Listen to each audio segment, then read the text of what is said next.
Man pašam patīk šitā piramīdas vairāk. Jo tas, ko cilvēki saprot ar meža produktiem, līdz šim ir tikai šitā daļa. Tur tā lieta? Drusku malciņi. Bet tā lieta ir, kad jo vērtīgāks produkts, jo vērtīgāks koksnes produkts, vērtība iet augšā, jo koksnes daudzums samazinās. Šovakar nākotnes meža projekta ietvaros turpinām iepriekšējos raidījumos aizsākto tēmu par klimata ietekmi uz mežu un mežu kā klimata galveno regulētāju. Šovakar mūsu uzmanības centrā bioenerģija. 70% pēc ASV speciālistu datiem, tas nav tas, kas bija kādreiz Zeme izterēta. Ja? Tāpēc viss atkarīgs no tā, cik ilgi viņi varas uz augšu, te vēl viņu spiest un turēt tajā līmenī. Un kad tas kritums būs. Un tad gan, protams, naftas cena uzreiz straujies uz augšu. Un tas būs mūsu laiks. Ne tikai biodegvielas, jo biodegviela, teiksim, jāsaprot to, ka parasti neražo tikai vienu produktu, lai process būtu izdevīgs, arī jebkurā koksnes pārstrādā. Ja arī ražojot granulas vai ko rodās kaut kas liekas, tad vajag pārstrādāt visu kompleksu. Un tas parasti saistīts ne tikai vienu produktu, bet ar produktu klāstu. Un tad ir jāmēģina atrast tas izdevīgākais variants. No koksnes mēs varam saražot absolūti visu. Mēs te braucot skatījāmies zaru kaudzes pie zaru kaudzes. Protams, ļoti kārtīgās, milzīgās grēdās. Tāda sajūta, ka Latvijas valsts meži taisās glābt pasauli šajā bioenerģijas jomā. Kā tur ir? Mūsu pamatbizness ir un paliek piegādāt koksnes pārstrādes industrijai. Šis enerģijas tirgus izaugsme un pieprasījums mums dod labu vietu, kur šim faktiski konservatīviem biznesam mežsaimniecībai izplasties ar jaunu produktu. Ne tikai mazināt klimata izmaiņas, par ko mums gan pašreiz neviens neko nemaksā, bet arī piegādāt reāls produkts. Jā, lūk, šīs te šķeldas no ciršanas atliekam, no zariem, varbūt nākotnē arī no celmiem, bet tai kopējā koksnes biomasas plūsmā, ko rada meža īpašnieks, meža apsaimniekotājs, pamat produkts ir apaļkoksne.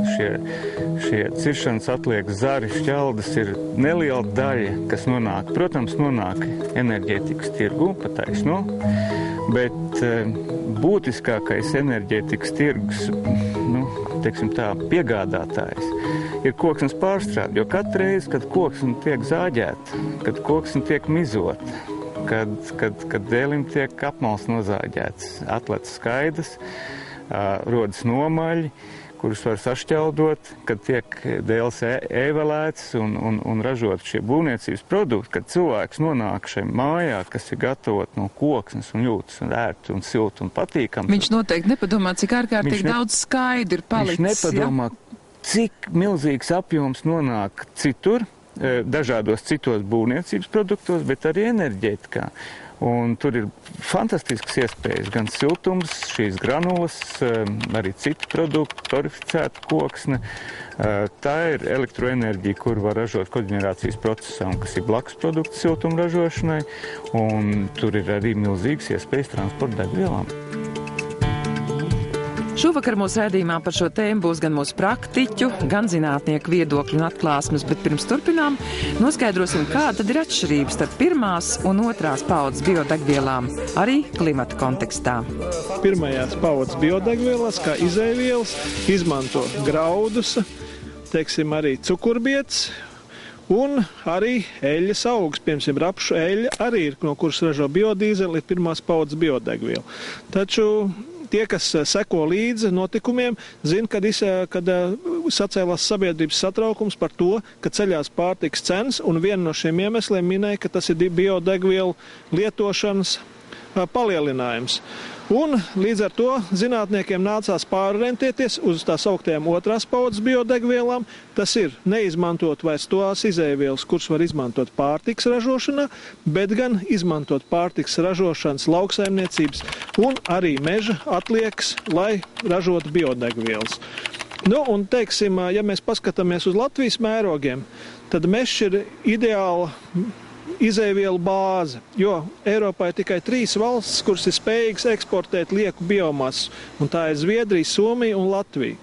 Un pašlaik, ja mēs paskatāmies, ka vairāk kā 3 miljonu kubikmetri tiek eksportēts gan papīra malkas, gan granulu, šķeldas un kurināmās malkas veidā, tad, protams, jautājums ir, vai mēs varam pacelt to izmantošanas koeficientu un ražot produkciju ar augstāku pievienot vērtību. Tas ir par to, par ko visu laiku mēs it kā pārdzīvojam, ka mēs tam savam kokam šo vērtību nespējam tik lielu pievienot, kā gribētos. Jā. Un jūsu darbs ir tieši uz šo virzīts.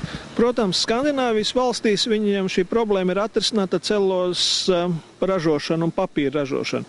Taču, ja Latvijas sabiedrība ir pateikusi kategoriski ne šādai ražošanai, tad, protams, ir jāmeklē citi ceļi.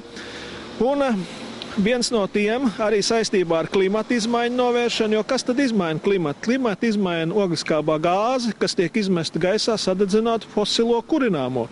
Tas ir naftas produkti, akmeņoglis.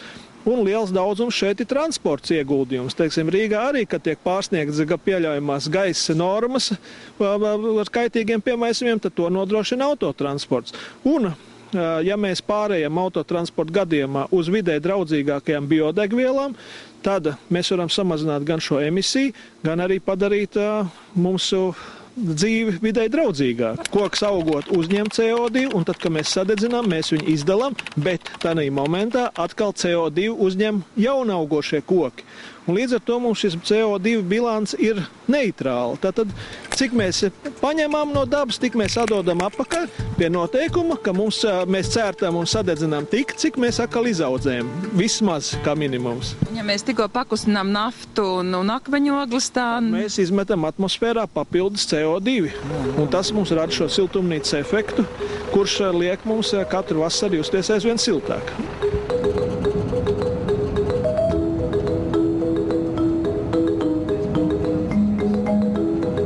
Transporta degvielu tirgus prognozes, es faktiski pat pie visu lielā cilvēku skaita pieauguma prognozes pasaulē.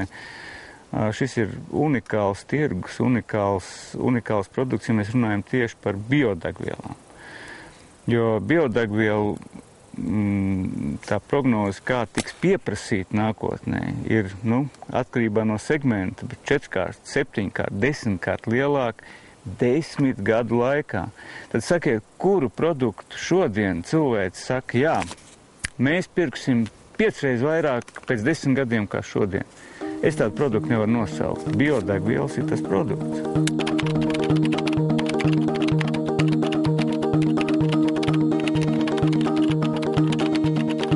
Salasot jebkurā mežā sausus, zarus, baļķēnus, visu to, ko mēs varam panest 35 kg vai 30 kg svarā, izrādās, ka šī zaru kaudze un šī baļķēnu kaudze satur tikpat enerģijas, cik aptuveni 10 litri benzīna.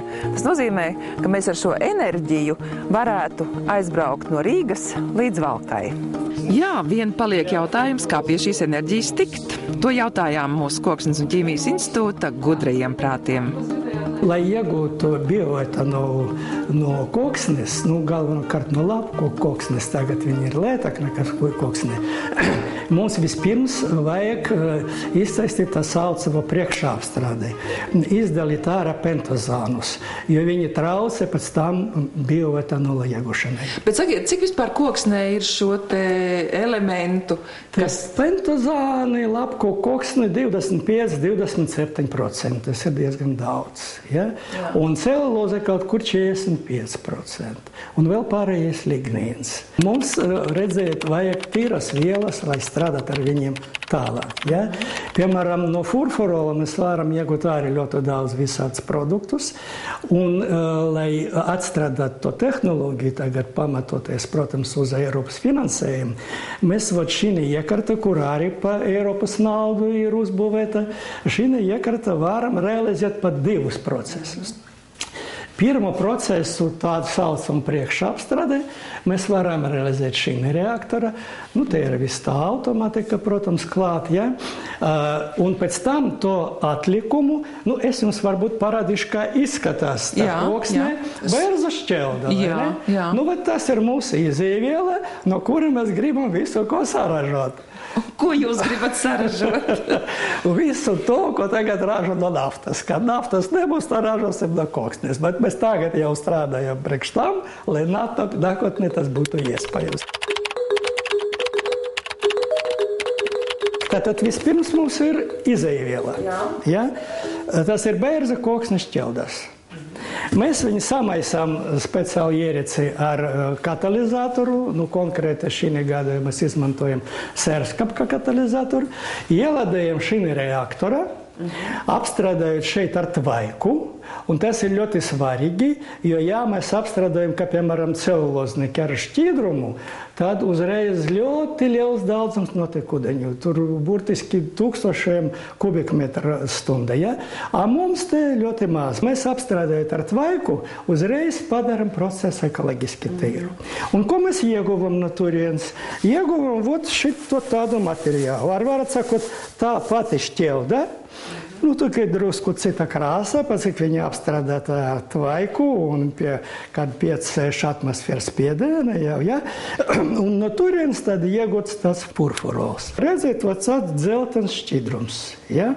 Tas ir iegūts šeit. Oleini, piemēram, no furfurola ražo medicīniskus preparātus, ftorofūru, nitrofurānu. Tagad mēs ieguvam furfurolu, šito atlikumu mēs izmantojam tālāk od bioetanola iegūšanai. Redziet, mēs šito atlikumu tagad ieladējam otrā reaktorā. Tas ir arī speciāls reaktors, un visa tā iekārta izprojektēta pēc mūsu izējas datiem. Projektu taisam mēs paši. Ja? Firma tikai izgatavoja, viņi taču neko nesaprot ķimija. Un vēl gribu pateikt, ka tā ir unikāla iekārta. Otras tādas iekārtas pasaulē vispār nav. Cepurnos mūsu zinātniekiem. Jā, cepurnos tiešām. Šī variantā mēs esam pionieri. Jo vēl nevienam pasaulē neizdevās atrisināt šito problēmu, kā iegūt furfurolu un bioetanolu viena procesa no vienas izēvielas. Iekārta ir ļoti unikāla, un tieši ar to, ka mums šī ir faktiski tāda tehnoloģija vienīgā pasaulē, kas spēj, kas ir pierādījusi sevi gan rūpnieciski, gan arī šādās mazās pilotu iekārtās. Tas ir arī patentēts, profesoram ir patentēts šis process, un mēs esam bijis arī Irānā, kur mēs, kā saka, esam palaiduši jau reāli lielu rūpnīcu. Visgrūtākais ir saglabāt šajā koksnē C6 cukurus. Visā pasaulē, kur pārstrādā par šo te furfurolu runājot, viss šīs tehnoloģijas ietekmē C6 cukuri tiek sagrauti. Līdz ar to no viņa vairs nevar ražot šo te bioetanolu. Savukārt mums ir izdevies šos te C5 cukurus sadalīt tā, lai mēs varētu saglabāt šos te C6 cukurus. Mums tas pienesums var būt tikai tad, ja cilvēki, teiksim, Latvijas biznesmeņi, nāktu interesētos par šo te jautājumu un domāt par to, par rūpniecības būvniecību. Vēl šī iekārta ir unikāla ar to, ka mēs šo te procesu modelējam tā, ka to, ko mēs varam iegūt šeit, mēs mierīgi varam pārnest viens pret viens un rūpnieciski jau darīt. Ja? Bet sakiet, Māri, pasaulē taču to bioetanolu ražo. Tur tas C cukurs 6 taču ir. Mēs esam labāki. Mēs esam labāki ar to, ka mēs varam pārstrādāt lapu koksni, respektīvi to biomasas daļu, kur ir šausmīgi daudz šis C5. Visu pasauli māk izmantot tikai skuju koku. Jebšu biomasu, kurā ir ļoti šis C5 ir tik maz, kad viņu neatmaksājas pārstrādāt. Viņi izmanto tikai uzreiz, faktiski, ja mēs ņemam skuju koksni, tad tur C5 ir tikai 5 vai 6%. Savukārt lapu koksnē viņš ir 26%, ja, un ir pat biomasās, kur ir vēl vairāk par šiem 26%. Tā kā mēs esam tā kā solīti nedaudz priekšā tam visam. Pamatproblēma ir tas, ka naftas produkti ir iegājušies un viņi tomēr pašlaik ir lētāki. Taču vienmēr es gribu atgādāt, ir tāds labs teiciens, ka akmens laikmets beidzās ne tāpēc, ka izbeidzās akmeņi, bet naftas laikmets gan var beigties tāpēc, ka nafta beigsies. Nepietiek jau ar to, ka cilvēki sanāk kopā un vienojas un ir politisks vienošanās par kādiem tāliem virsmērķiem. Ir nepieciešama atbilde caur industriju. Un šie industriālie projekti, diemžēl, šobrīd vēl joprojām buksē. Ir pilotrūpnīcas, ir eksperimentālās rūpnīcas, ļoti daudzsološi rezultāti, bet rūpnieciski izmēra ražošana, kas iedod ekonomiski pamatots rezultātus, izpaliek. Piemērs ir Latvijas valsts meža pētījums, ko mēs veicām pirms gada. Mēs strādājam nepilns 2 gadus kopā ar vienu no pasaules līderiem šķidrumu ražošanā no gazificētas koksnes, vācu kompāniju Horen. Un faktiski tie rezultāti, ko viņi varēja iedot uz savas tikko nodotās eksperimentālās rūpnīcas bāzes, uz tās tehnoloģijas, kas vēl nebūtu nav rūpnieciski izmēru vai šī ekonomiski pamatotā izmēra rūpnīca. Šī pētījuma rezultāts bija 81 eiro cents pašizmaksas pirms nodokļiem. Protams, ja mēs paskatītos šodien degvielas uzpildes stacijā, šīs cena ir daudz lielāki, un tu teiktu, Mārtiņ, tu esi traks, te taču ir biznes, ja?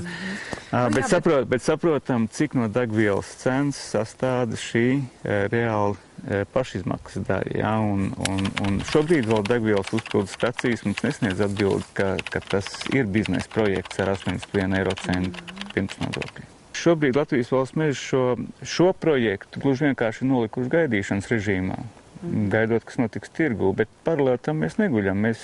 Mēs pētam otru daudzsološāko produktu, tas ir spirtu no lignocelulozes, un šai gadījumā mūsu izvēle ir kritus uz tādu vienkāršāku tehnoloģiju, skābes izmantošanu. Sen zinām tehnoloģija, arī Koksnes ķīmijas institūts šo tehnoloģiju ir daudz strādājis, bet Norvēģi kolēģi ir tikuši līdz industriālam projektam.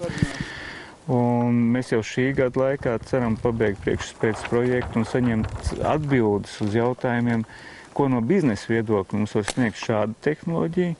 Ja tā būs daudzsološa, mēs noteikti turpināsim. Bet tagad no sarunas par nākotnes enerģijas iespējām jau pavisam reāli parunāsim par siltumenerģiju, ko dod atjaunojamais un videi draudzīgais biokurināmais koksnes granulas, kas tiek ražotas, kā redzat, no visdažādākās koksnes atliekām, kas pārsvarā rodas mežsaimniecības un mežrūpniecības darba rezultātā.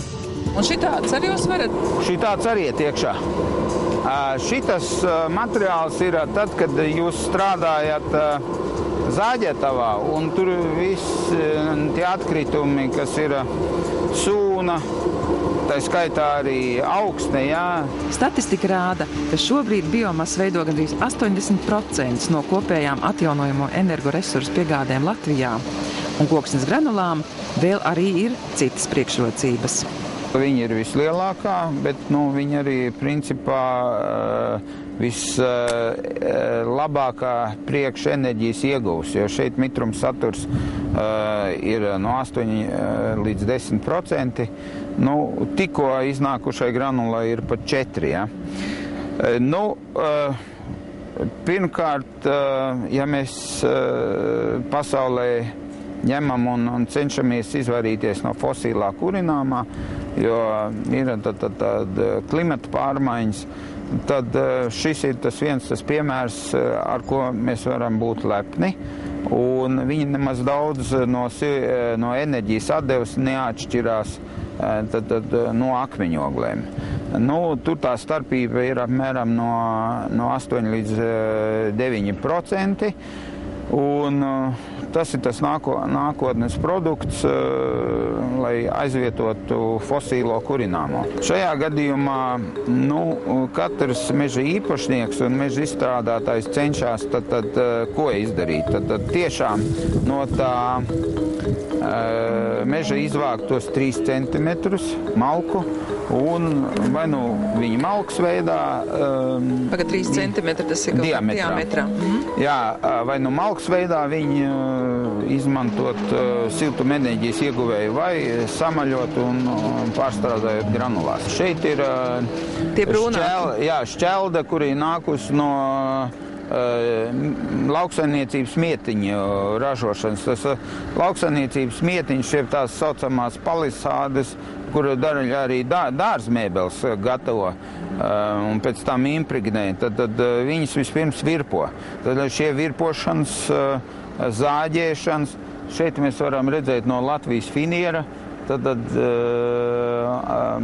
Latvija nolobot finieru kluci, paliek bērza serdenis. Tad šis serdenis tiek sašķeldots un atvests šeit.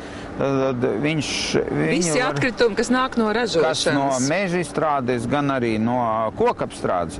Visi atnāk un viņš tiek pārveidots granulās. Un šeit ir gan skuju koki, gan, kā es saprotu, lapu koki. Jūs tagad universāli strādājat, gan. Es negribu piekrist, kad ir tā tēze, kad, lai granulas ražot, vajag 70% skuju un 30% lapu.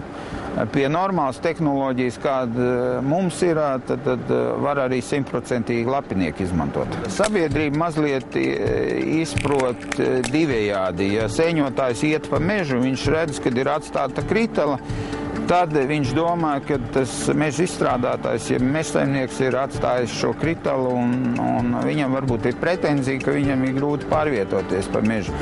Bet, diemžēl, jāatcerās tas, ka šādus noteikumus paši zaļie ir deklarējuši, tad lai ir kur putniņiem uzsēsties. Bet varbūt, kamēr mēs stāvam pie šiem lielajiem kalniem, es saprotu, ka šobrīd mēs braucot pa Latviju redzam, kad ir ļoti daudz gan šo aizaugušo platību, gan, teiksim, tāpat izēja materiāli netrūkst. Bet skatoties, teiksim, uz šīm te jaudām, kas ir šīm rūpnīcām, cik ilgam laikam vispār varētu pietikt šī materiāla? Vai nebūs, teiksim, šeit tas konflikts arī dzen starp...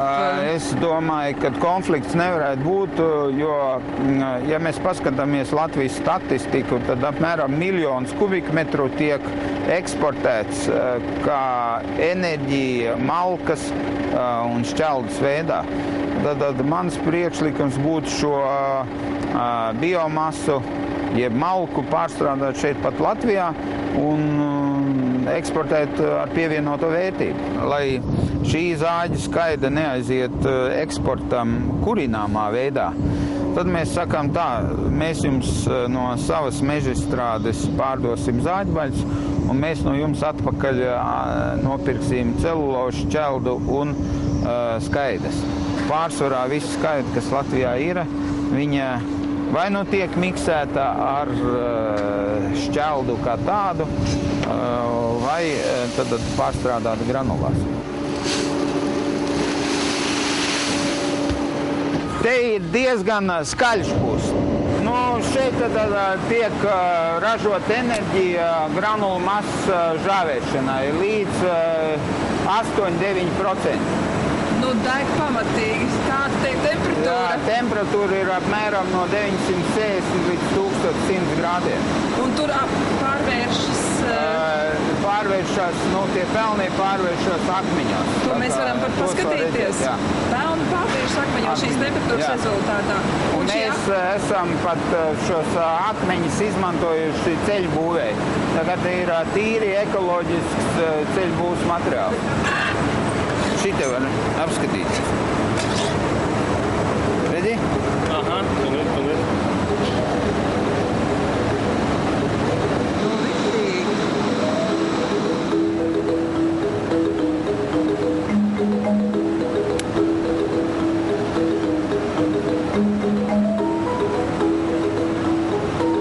Man vajadzētu no tevis likteņdārzām dēļus.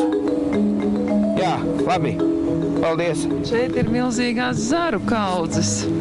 Tās zaru kaudzes ir Baltijā patreiz vienīgās mums.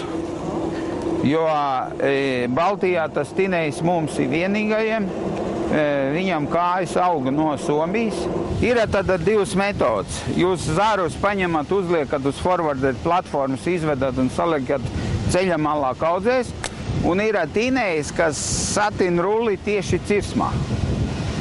Nu, un šim rullim ir divas priekšrocības. Tas ir pirmkārt transporta iespējas, viņu var loģistikas kārtā izmantot kokvedēja transportu. Nu, tagad iesim granulu rūpnīcā. Lai 1 tonu granulu sataisītu, ir vajadzīgs 7 berkubikmetru skaits. Ja mēs tā tautsaimnieciski paskatītos, jo mēs zinām, ka, teiksim, viena liela daļa, pat lielākā daļa aiziet uz pasauli uz saražoto granulu. Tautsaimniecībai tā ir energo neatkarība.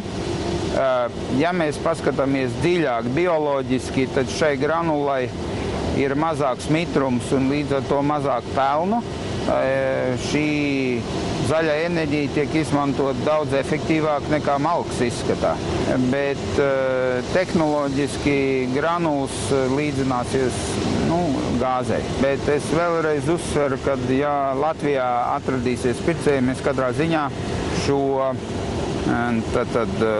produktu atstāsim Latvijā, jo jebkura ģimene ir stipra, ja saimnieciskā darbībā nauda paliek ģimenē. Tas ir respektīvi valstī. Un ja mēs skatāmies proporcijās, teiksim, pa gadiem pieaug šī interese par šo apkursu? Viennozīmīgi pieaug.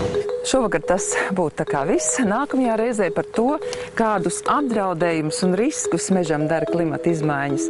Un tas viss projekts nākotnes meža ietveros. Bet šovakar visu labu!